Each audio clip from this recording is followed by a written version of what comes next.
view of what traffic looks like, what the roads look like around town. Over to Southwest Freeway at Lancashire. This is here in the Galleria area.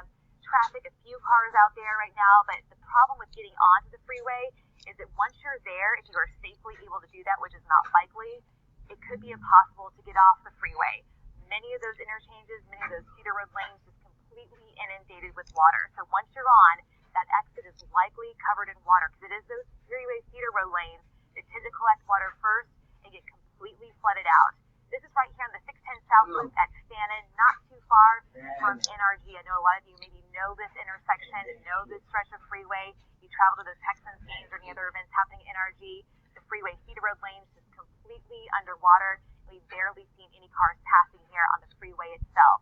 So as you can see here, it is just completely covered in water. Yes, Art? No, yeah, that's exactly what you're speaking about, because every time you get on a freeway, you might think, oh, this looks pretty good.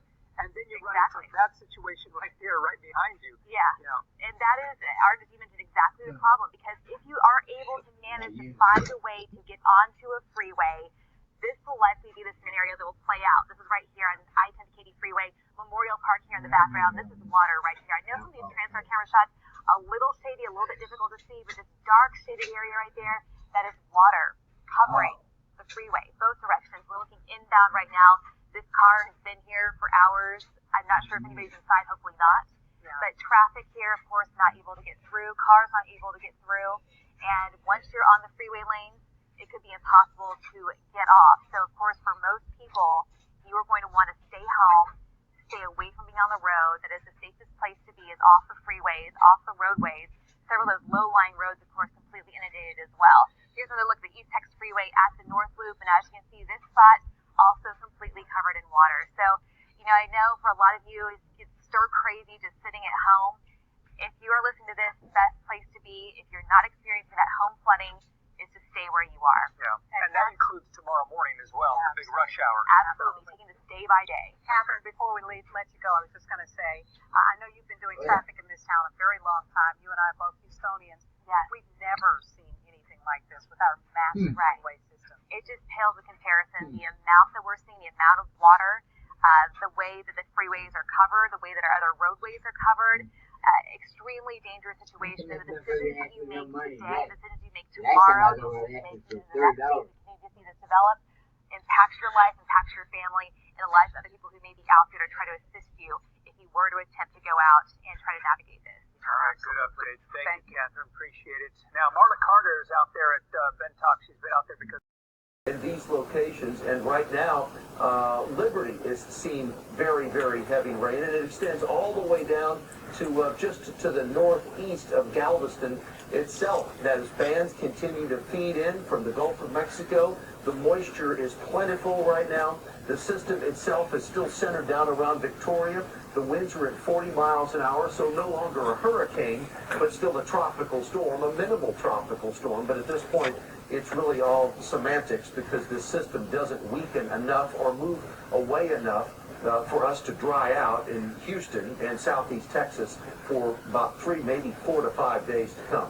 Rain on and off overnight. This is 7 o'clock tomorrow morning. It's on and off throughout the entire day tomorrow. This is 6 p.m. tomorrow. The rain is still falling. Widespread rain continues through Tuesday, and it even stays in the forecast on and off through Wednesday. So what will take place is we at times will have periods of rain, then you'll have a couple of hours where it's relatively dry, maybe just some very light rain, and then bands and waves of very heavy rain will move back in. This is rainfall forecast on one of the more conservative models. I just mentioned that the European model is showing us an additional 15 to 30. This model itself is showing an additional 10 to maybe 20 inches of rain. So that's one of the more conservative models. Houston itself, 16 and a half. Humboldt was looking at over 16 and a half inches of rain, an additional almost 16 up in the Woodlands. Galveston, an additional 12 plus inches of rain. Wider view of the forecast radar. This is the way the radar will look at 5 o'clock tonight. And watch these waves. It rains hard 7 o'clock tomorrow morning. Port Arthur, so far the Texas-Louisiana line, heavy rain falling tomorrow. Again, it's just on and off as we head right through the day on Tuesday. The rain continues. The system itself is not going away, for another 4 or 5 days, and some of the computer models are indicating the European model finally by the end of this week moves it up into East Texas. The American model takes it right through Houston and then brings it up I-35 and then right into Waco and then eventually into Dallas. So we'll have to see what takes place with that. But a wider view of the radar: Louisiana, southeast Texas, the middle Texas coast, parts of South Texas, additional rainfall through Thursday. Going to open the convention center here in Dallas. There it is. It's a massive structure to be able to take up to 5,000 Gulf Coast residents. And that will happen, I'm told now, on Tuesday. The parking garage level, I'm not exactly sure what that means, but we're not going to, that doesn't mean the parking garage, that means the parking garage level, and that will open up on Tuesday. We have 3 centers open up here in Dallas right now, and we would love to see you there. So please come and see them. Okay, we're going to go to Brett Buffington, who is where the Coast Guard is rescuing small children and babies right now. Brett. We're in the Scarsdale neighborhood, right off Interstate 45. This is Gulf Freeway, Scarsdale Boulevard. That's what you're looking at, Scarsdale Boulevard. Again, a river. That's what we've been showing you all afternoon. City streets that are underwater, and you can see, instead of the normal historic Houston traffic, we're looking at boat traffic on the city streets of Houston this afternoon. We just watched, you can see this mom here with 2 small children, including an infant in her arm. The Coast Guard out here. It was an immense rescue effort. They were unloading here on the other side there. You can see that, unloading 3 more of those red rescue boats, putting gas in them right now. An incredible picture we just walked up on. It was a Coast Guard reserveman who heard this was happening here, heard to come here and just watch. And I'm going to tweet this picture in just a second. I just snapped it, and Derek took some video of it. And them carrying out of this immense and incredible scene here of cars underwater, boats on the streets, carrying out babies. And that's something you just don't think of, is that in the middle of all this, as families are coming out, that small children as well, that are now trying to flee to higher ground. What I can't show you, but I can tell you about is, you see that bridge over there? There's a roadblock on the other side of that. The constable's office here in this part of the city has Scarsdale Boulevard shut down. There is high water there on the other side of 45 too. But on the other side of that, there's families. They're parked in their cars, they're waiting. And as these boats pull up here on this side of I-45, on the other side, these families are walking across that bridge to meet their loved ones. It is a show of relief as they walk over that bridge. One of the constables told me, or one of the sergeants here with this precinct told me, you're seeing these families come over, and they give that thumbs up, and it is a sign and a show of relief and safety, and people making it to higher ground this afternoon here in Houston. And turn around, try and talk to some of these families. That's the guardsman right there in the Wrigley Field hoodie. That's the guy I just snapped a picture of carrying the baby, and I can't wait to share that because it's an incredible picture. This family here just coming out. Do you speak English? Can I ask you some questions? We're live on Channel 11, streaming digitally right now. What's your name? Elizabeth? Elizabeth. What part of Scarsdale do you live in? I live behind Memorial Herman. Okay, don't step back. There's a curve right there. Just fill my boot up with water. What's your house like? How bad's the water down? Right now, when we left about an hour and a half ago, it's about 6 inches of water right Inside the house. And there was no way for you to get out by boat. No. Our car and truck flooded, and the third truck is already starting to get water in. That's amazing. Thank goodness you made it out okay. How many people were in your house? And was that where you guys were kind of trying to ride out the storm? Yes. We didn't think it was going to be this bad. I don't think anyone, except the weathermen. They seem to have warned us and said, it's going to be bad. But a lot of people, even comparing this back to 2001 and how it's going, it was nothing like this. And historic has a new meaning here for a lot of people in Houston. We've had other storms, but it's never been like this one. So we're trying to look, it's not going to be bad. Not this bad. How many people just came out? 5. And what's your plan tonight? Going to my mother's house. She's dry. She's dry. She's completely dry. God bless you. Glad your family's okay. Glad you made it out. Who pulled you out? Well, we walked all the way to Dairy Queen, and then they just told us to wait there, and then we're over here down to the. Do you know them? No idea. Strangers. Complete strangers. Boy, and the whole world's watching Houston this afternoon. They're watching from everywhere, and this isn't the only place that strangers are helping strangers. It's neighbors helping neighbors, and they don't know each other. But it's certainly something we've watched in a lot of neighborhoods this afternoon. It's exactly what you're describing. And boy, certainly sending the message of how Houston stands